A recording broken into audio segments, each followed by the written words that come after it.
तभी वे दोनों एक दूसरे के ठीक होने का वरदान मांग लेते हैं और कुछ ही देर में वे दोनों बिल्कुल ठीक हो जाते हैं। अब वे दोनों बहुत खुश होते हैं। ना कहकर वे दोनों घर की ओर चल पड़ते हैं।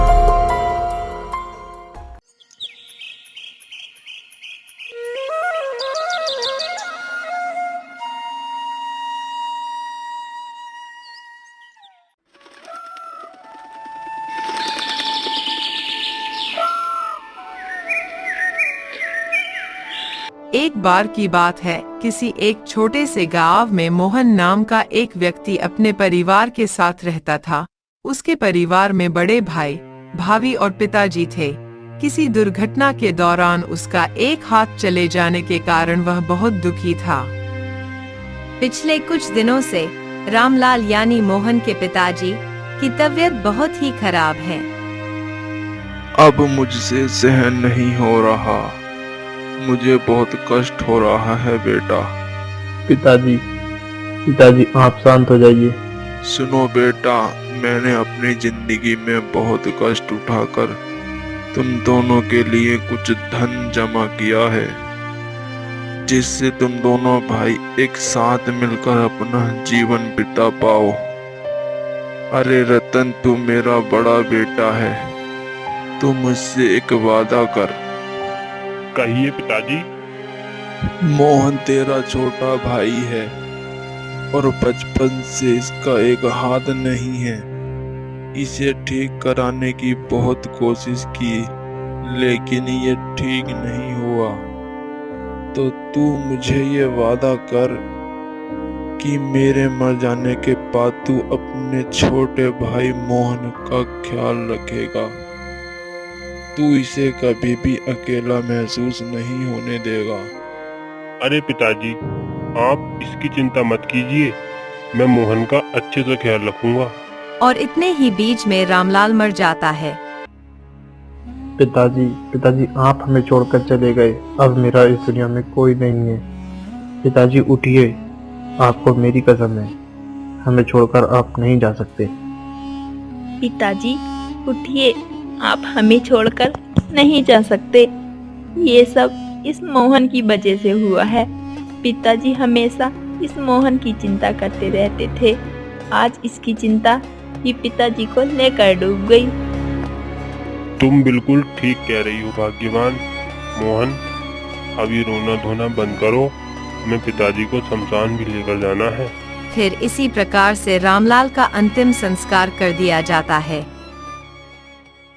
फिर एक दिन, अरे सुनते हो जी, अब आएगा ना जिंदगी का असली मजा। अरे भाग्यवान, ये तुम क्या कह रही हो? कैसा मजा? मैं कुछ समझा नहीं। अरे अब तो पिताजी भी चल बसे हैं, अब ये जो सब कुछ है हमारा ही तो है। मगर शीला, उस मोहन का भी तो आधी संपत्ति पर अधिकार है, तो फिर सब हमारा कैसे हुआ? अरे तुम भी ना हमेशा उल्टी ही बातें करते हो। अब थोड़ा दिमाग से सोचो, तुम्हारे भाई का एक हाथ नहीं है, ऐसे में उससे कोई भी लड़की शादी करने के लिए तैयार नहीं होगी। वो हमेशा कुंवारा ही रहेगा, और जब वो कुंवारा रहेगा फिर उसका परिवार आगे कैसे बढ़ेगा? जब घर परिवार ही आगे नहीं बढ़ेगा तो उसे जमीन और संपत्ति की क्या ही आवश्यकता। अरे हाँ, ये तो मैंने सोचा ही नहीं। उससे कौन लड़की शादी करेगी? हाँ, मैं भी तो वही बोल रही हूँ। उसे बस 2 वक्त का खाना ही तो चाहिए, और वो हम उसे दे देंगे, और उसे हम अपने घर का नौकर बनाकर रखेंगे। सारा काम उसी से करवाएंगे, और उसके हिस्से की संपत्ति भी हम ही रखेंगे। भाग्यवान, तुमने बिल्कुल सही कहा, मगर हम उस पोटली का क्या करें? अगर मोहन ने चोरी छुपे उस पोटली में से कुछ निकाल लिया तो? अरे तुम उसकी चिंता मत करो, हम दोनों उस पोटली को यहाँ से ले जाकर मेरी माँ के घर रख कर आते हैं। मगर भाग्यवान, पोटली को ले जाते हुए अगर मोहन ने हमें देख लिया तो? अरे तुम उस मोहन से इतना डरते क्यों हो? हम कुछ भी बहाना बना देंगे। पता नहीं पिताजी मुझे इस हालात में अकेला क्यों छोड़ गए। अरे भाभी और भैया, तुम इतनी सुबह सुबह ये पोटली कहाँ लेकर जा रहे हो? अरे देवर जी, अब मैं आपको क्या बताऊं, आजकल हमारे गांव में इतनी चोरी होने लगी है, इसलिए ये पोटली यहाँ पर सेफ नहीं है, तो ये पोटली मैं अपनी माँ के यहाँ रखने जा रही हूँ। अरे मोहन, ये तू आंगन में इतनी आराम से क्यों खड़ा है? कुछ नहीं भैया, बस पिताजी की थोड़ी याद आ रही थी। अब क्या जीवन भर पिताजी को याद करता रहेगा? क्या कुछ काम काज भी करेगा? जा खेत पर जाकर कुछ काम काज कर। इतना कहकर रतन और शीला वहाँ से चले जाते हैं। अभी पिताजी को गुजरे कुछ ही दिन हुए हैं और अभी से भैया और भाभी ऐसा व्यवहार करने लगे हैं। चलो अब मुझे खेत की ओर जाना चाहिए। आज सुबह से ये खेत के काम में लगा हूँ मैं, और आज तो मेरे पेट में अन्न का एक दाना भी नहीं गया है। मुझे तो जोरों की भूख लगी है। अगर आज पिताजी जिंदा होते तो मुझसे इतना काम कभी नहीं कराते। मगर अब मेरी चिंता किसे पड़ी है? एक पिताजी ही थे जिसे मेरी चिंता रहती थी, मगर वो भी मुझे अकेला छोड़ गए। चलो अब मैं घर ही चलता हूँ। इतना कहकर मोहन अपने घर की ओर चल देता है। ये क्या भाभी, ये तो कल रात का बासी चावल है। देवर जी, आपको यह कहते हुए शर्म नहीं आ रही कि ये कल रात के बासी चावल हैं? अजी सुनते हो, देखिए ना तुम्हारे भाई को। क्या हुआ भाग्यवान, क्यों चिल्ला रही हो? अरे मैंने इतने प्यार से खाना दिया है और तुम्हारा भाई कहता है कि ये बेस्वाद है। अब आप ही देखिए ना, हम दोनों ने यही चावल खाए हैं, हमें तो ये चावल बासी नहीं लगे। अरे भाभी, आप कितना झूठ बोल रही हो। मैंने ऐसा कब कहा? मैंने तो केवल इतना कहा कि ये रात का बासी चावल है। मोहन, जो मिल रहा है इसी को खा ले, वरना कल से ये भी नहीं मिलेगा। इसी तरह घर में मोहन की हालत और भी बुरी होती जा रही थी। फिर अगले दिन देवर जी, ओ देवर जी, उठिए। क्या हुआ भाभी, आज इतनी सुबह सुबह क्यों उठा रही हो? अरे देवर जी, आज हमारे घर में खाना बनाने के लिए बिल्कुल भी लकड़ियां नहीं हैं, इसलिए तुम जंगल जाकर कुछ सूखी लकड़ियां लेकर आओ। क्या इतनी सुबह वो भी जंगल से सूखी लकड़ियां लेकर आऊं? भाभी, कल रात से ही मेरी तबीयत खराब हो रही है। आप भैया से लकड़ियां मंगा लीजिए। बस अब तू ये बहाने बनाना बंद कर और चुपचाप जंगल से कुछ लकड़ियां ले आ। फिर मोहन जंगल की और लकड़ियां लेने के लिए निकल जाता है। इतनी लकड़ियां बहुत हैं। अब इन लकड़ियों को मुझे घर लेकर जाना है, मगर लकड़ी काटते काटते मुझे जोरों की प्यास लग रही है। इतने ही बीच में मोहन की नजर एक कुएं की ओर पड़ती है। अरे हाँ, वो रहा कुआं। मैं वहां जाकर पानी पी लेता हूँ। तभी वहाँ एक युवती आती है, जिसे देख मोहन कहता है, अरे आप कौन हो? आपको मैंने इस जंगल में पहली बार देखा है, और आप गांव से इतनी दूर इस कुएं से पानी भरने क्यों आई हो? जी, मेरा नाम कविता है और मैं इसी जंगल में रहती हूँ। यहाँ से कुछ ही दूर मेरी कुटिया है। क्या तुम इस जंगल में अकेली रहती हो? नहीं, मैं इस जंगल में अपने माता पिता के साथ रहती हूँ, मगर कुछ दिनों पहले मेरी माँ मेरे पिताजी को इस दुनिया में छोड़कर चली गई। इस जंगल में आप दोनों का यहाँ रहना सही नहीं है। मेरी छोड़िए, आप बताइए, आप इस जंगल में क्या कर रहे हैं और आपका एक हाथ क्यों नहीं है? मेरा नाम मोहन है और मैं यहीं पास के गांव में रहता हूँ। मैं यहाँ लकड़ियाँ काटने आया था और ये मेरा हाथ एक दुर्घटना में चला गया। अरे, आपके साथ तो बहुत बुरा हुआ। मैं भगवान से प्रार्थना करूंगी कि आप जल्दी ठीक हो जाओ। मैं एक बात कहूँ, मैंने अपने जीवन में तुम्हारे जैसी सुंदर लड़की नहीं देखी। वास्तव में तुम बहुत सुंदर हो। मेरे बारे में जाने बिना ही आप मुझे सुंदर मत कहो। यह सुनने के बाद भी मोहन ने कहा, नहीं, ऐसी बात नहीं है, फिर भी तुम मुझे अच्छी लगी। मैं तुमसे एक बात कहना चाहता हूँ, क्या तुम मुझसे विवाह करोगी? कविता सोच समझकर बोलती है, मुझे भी यहाँ बहुत पसंद आई। ठीक है, मैं तुमसे विवाह करने के लिए तैयार हूँ। फिर क्या, मोहन और कविता विवाह कर लेते हैं और मोहन कविता से विवाह करने के बाद उसे घर लेकर जाता है। भाभी, ओ भाभी, जरा यहाँ आकर देखिए, किसे लेकर आया हूँ मैं। क्या हुआ देवर जी, क्यों इतनी जोर जोर से चिल्ला रहे हो? और ये लड़की कौन है? ये लड़की और कोई नहीं, मेरी पत्नी है भाभी। मोहन की यह बात सुनकर रतन और उसकी पत्नी चौंक जाते हैं। मोहन, ये तू क्या बोल रहा है? तुझे जंगल में लकड़ी लाने भेजा था। ये सब क्या चल रहा है? मुझे तो कुछ समझ नहीं आ रहा। अरे भाभी और भैया, मैं तुम्हें सब कुछ बताता हूँ। फिर मोहन सब कुछ बताता है।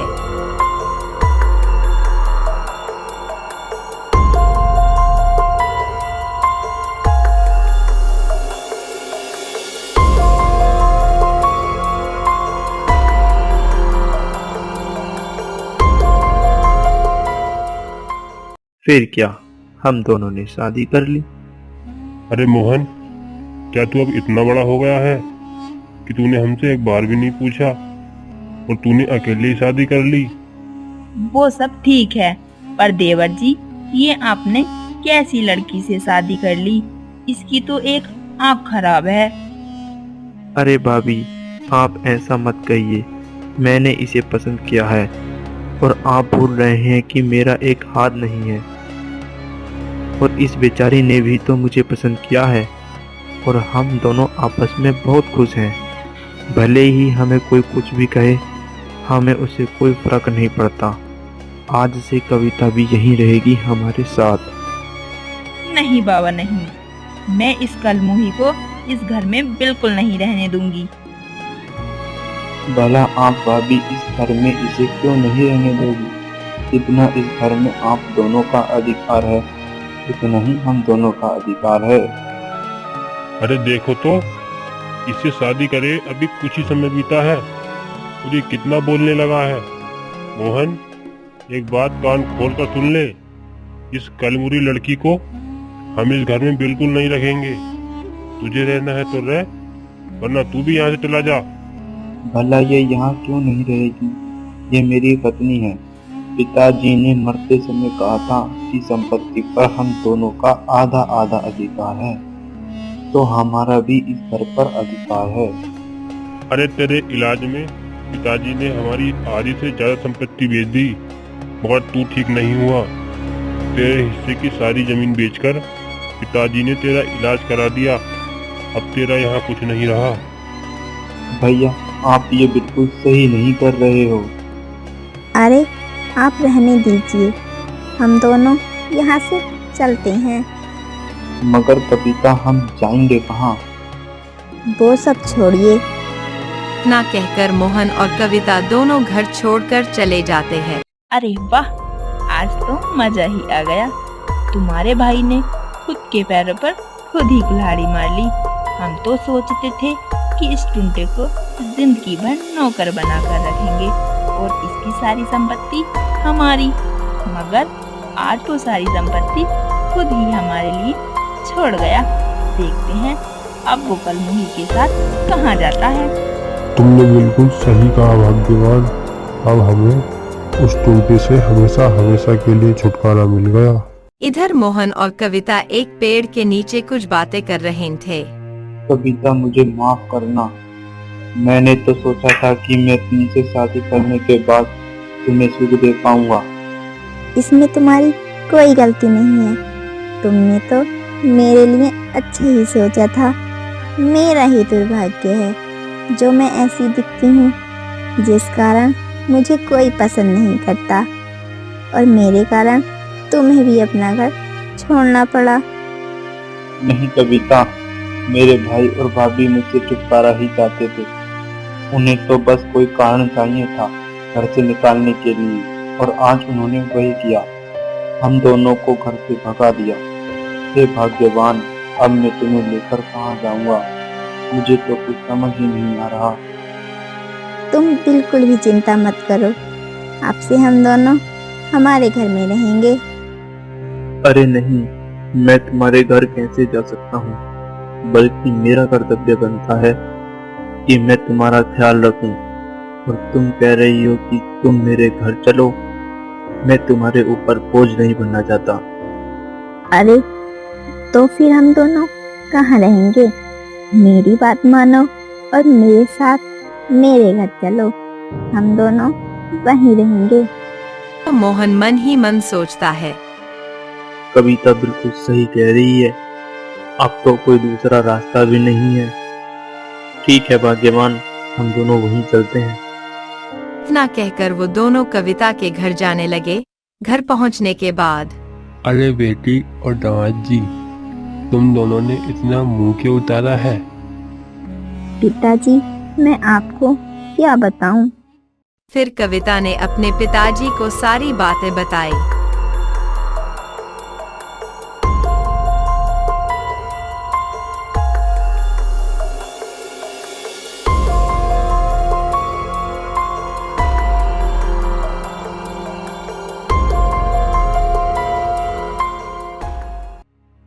अरे दामाद जी, तुम चिंता मत करो, ये तो अपने अपने भाग्य की बात है। इसे अपना ही घर समझो और आराम से रहो। अगले दिन की सुबह अरे अब तो मुझे अपने आप से भी शर्म आने लगी है। मेरा तो ये कर्तव्य बनता है कि कविता और उसके पिता को एक अच्छा जीवन प्रदान करूं, और यहाँ तो उल्टा मैं उन पर बोझ बन रहा हूँ। मेरे पास कुछ काम नहीं है, और वैसे भी इस जंगल में मेरे लिए क्या काम होगा। इसी बीच कविता वहां आती है और कहती है। क्या हुआ जी, इतनी सुबह सुबह आप बाहर क्यों बैठे हो? कुछ नहीं कविता, बस ऐसे ही। कविता, ये कुल्हाड़ी किसकी है? ये कुल्हाड़ी मेरे दादाजी की है। इस कुल्हाड़ी को लेकर मेरे दादाजी दूर दूर के जंगलों में लकड़ियां काटने जाया करते थे और शहरों में बेचते थे। इसी बीच मोहन के मन में एक ख्याल आता है। मिल गया, मुझे काम मिल गया भाग्यवान। काम मिल गया? मगर क्या काम मिल गया? अरे कविता, मैं भी तुम्हारे दादाजी की तरह इसी कुल्हाड़ी से ढेर सारी लकड़ियां काटकर उन्हें शहर में बेचकर आया करूंगा और ढेर सारे पैसे कमाऊंगा। अरे आप भी ना मेरे लिए कितना सोचते हो, मगर आपने अभी तक कुछ नहीं खाया है। पहले आप कुछ खा लीजिए, उसके बाद ही कहीं जाना। ठीक है कविता। फिर इसी प्रकार मोहन जंगल में लकड़ियां काटने जाने लगा। हाँ, ये जगह बिल्कुल सही रहेगी। मैं ढेर सारी लकड़ी यहीं से काट लेता हूँ। इतना कहकर मोहन लकड़ियां काटने लगा और मोहन ढेर सारी लकड़ियां काट देता है और उन्हें शहर की ओर बेचने निकल जाता है। भाग्यवान, अरे ओ भाग्यवान। अरे आप आ गए? हाँ भाग्यवान, आज मुझे लकड़ियां बेचकर अच्छी आमदनी हुई है। ये लो। कविता बहुत खुश हुई। इसी प्रकार मोहन सुबह जल्दी उठकर दूर दूर के जंगलों में जाकर लकड़ियां काटकर उन्हें शहर जाकर बेचता। इससे उसे अच्छी आमदनी होने लगी। फिर एक दिन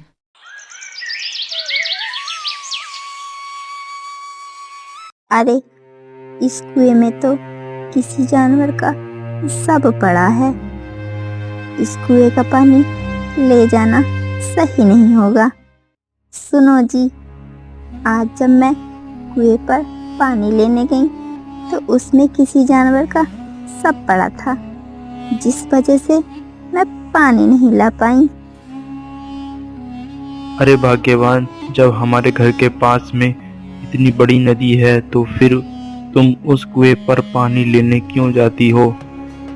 अरे इस नदी का पानी तो खारा है, हम इस नदी का पानी नहीं उपयोग कर सकते। अरे बेटी, वो जो जंगल में तालाब है ना, तुझे अब तो वहाँ से पानी लाना होगा। मगर पिताजी, वो तालाब तो बहुत दूर है, मैं वहाँ से अकेले पानी कैसे ला पाऊंगी? अरे भाग्यवान, तुम बिल्कुल भी चिंता मत करो, मैं भी तुम्हारे साथ चलता हूँ। वहाँ से तुम पानी भर लेना और मैं कुछ लकड़ियाँ काट लूंगा। फिर इतना कहकर मोहन और कविता दोनों मटके लेकर पानी भरने के लिए उस तालाब की ओर निकल जाते हैं। तालाब के पास पहुंच जाते हैं और कविता एक एक करके सभी मटकों में पानी भर लेती है। भाग्यवान, अब अपने सारे मटके भर चुके हैं, अब हम यहाँ से चलते हैं। मगर तुम्हें लकड़ियाँ काटने भी तो जाना था ना? भाग्यवान, पहले मैं तुम्हें घर छोड़कर आता हूँ, उसके बाद मैं लकड़ियाँ काटने जाऊंगा। इतना कहकर वे दोनों घर की ओर चल पड़ते हैं। तभी कुछ दूर आने पर एक साधु मिलते हैं। वह साधु मोहन और उसकी पत्नी से कहते हैं, बेटा, तुम कौन हो और इस जंगल में क्या कर रहे हो? फिर मोहन साधु को अपनी पिछली सारी बातें बताता है।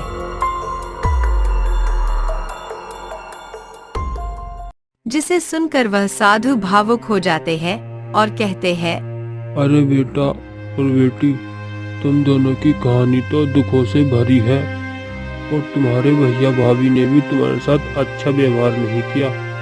तुम देखना, उन्हें उनके कर्मों की सजा अवश्य मिलेगी। बेटी और बेटा, मैं तुम्हें एक एक वरदान देना चाहता हूँ, बोलो तुम्हें क्या मांगना है। तभी वे दोनों एक दूसरे के ठीक होने का वरदान मांग लेते हैं और कुछ ही देर में वे दोनों बिल्कुल ठीक हो जाते हैं। अब वे दोनों बहुत खुश होते हैं। अरे भाग्यवान, हम दोनों तो अब बिल्कुल ठीक हो चुके हैं। साधु महाराज, आपने तो हमें एक नया जीवन दान दे दिया है। आपका धन्यवाद किन शब्दों से करें हम। साधु का धन्यवाद करके वे दोनों अपने घर चले जाते हैं। उसके बाद से वे दोनों खुशी खुशी अपना जीवन व्यतीत करने लगते हैं।